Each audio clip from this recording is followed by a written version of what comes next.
Hi friends, இன்றைக்கி லஞ்சுக்கு சூப்பரான கொடமிளகா புளிக்கூட்டு தான் வச்சுருந்தோம். ஸோ வாங்க எப்படி செய்கிறதுன்னு பார்க்கலாம். ஃபர்ஸ்ட் கொடமிளகாவை இந்த பீஸில் கட் பண்ணிக்கோங்க. புளி ஊற வச்சுக்கோங்க. தக்காளி, சின்ன வெங்காயத்தை இந்த மாதிரி கட் பண்ணி வச்சுக்கோங்க. மல்லிச்செடி, ஒரு பச்சை மிளகா, மிளகாய் பொடி, மஞ்சள் பொடி தனியாக எடுத்து வச்சுக்கோங்க.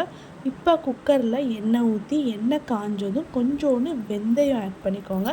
வெந்தயமும் கடுகும் வெடிச்சக்கப்புறம் நம்ம வெங்காயம், தக்காளி ஃபஸ்ட்டு வதக்கிக்கோங்க. பச்சை மிளகாவையும் ஆட் பண்ணிக்கோங்க.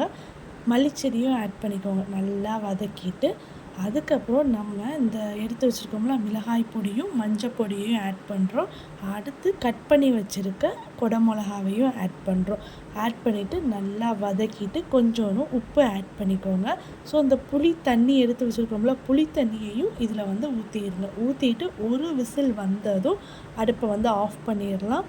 ஸோ ஆஃப் பண்ணிவிட்டு விசில் அடங்கினக்கப்புறம் ஓப்பன் பண்ணி பாருங்கள். சூப்பரான புளிக்கூட்டு ரெடி ஆகிருக்கும். ஸோ இந்த தண்ணியை வற்றுறதுக்கு நம்ம கொஞ்ச நேரம் வேறு ஒரு பேனில் மாற்றிடுங்க. மாற்றிட்டு நல்லா தண்ணியை வற்ற வச்சு கூட்டு மாதிரி ஆக்கிடுங்க. சாம்பார் சோறுக்கு இது செம்மையாக இருக்கும். ட்ரை பண்ணுங்கள். பை.